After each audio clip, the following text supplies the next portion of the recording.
шүүх хэрэглэл зохиох хуулийг хэрэглээгүй, хэрэглэх ёсгүй хуулийг хэрэгэлсэн, төсөөтэй ашиглах хуулийг буруу тайлбарлаж хэрэгэлсэн тохиолдолд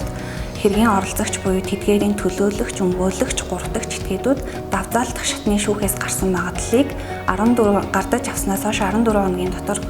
хяналтын журмын гомдлыг гаргана. Ингэж гаргахдаа давзаалтах шатны магадлалыг хүлээн зөвшөөрөхгүй байгаа хэмжээгээр улсын тэмдэгтийн хураамж төлөх ба уг гомдол нь давзаалтах шатны гомдол гаргасан агуулгыг баримтлана. Хяналтын журмаар гаргасан гомдлыг анхан шатны шүүхээр хянан шийдвэрлсэн шүүхэнд хүлээж авах ба тухайн гомдлыг хүлээж авсны дараа бусад зохиогч буюу тэдгээрийн өмгөөлөгч, төлөөлөгч, гуравдагч этгээдэд гомдлыг танилцуулах ба тэдгээр нь тайлбар өгнө. Мөн шүүхээс тухайн гомдлыг хүлээж авахгүй үндэслэл байдаг ба тухайн үндэслэлт нь зохиогч буюу тэдгээрийн төлөөлөгч, өмгөөлөгч буюу хэргийн оролцогч нь гомдол гаргах хугацаа буюу 14 хоногийн дотор гаргаагүй, эсвэл тухайн хэргийн биш оролцогч тухайн гомдлыг гаргасан бол эсвэл урьдчилан төлөх ёстой улсын тэмдэгтийн хураамжийг төлөөгүй бол анхан шатны шүүхээс тухайн гомдлыг хүлээн авахаас татгалзан шүүгчийн захирамж гаргана.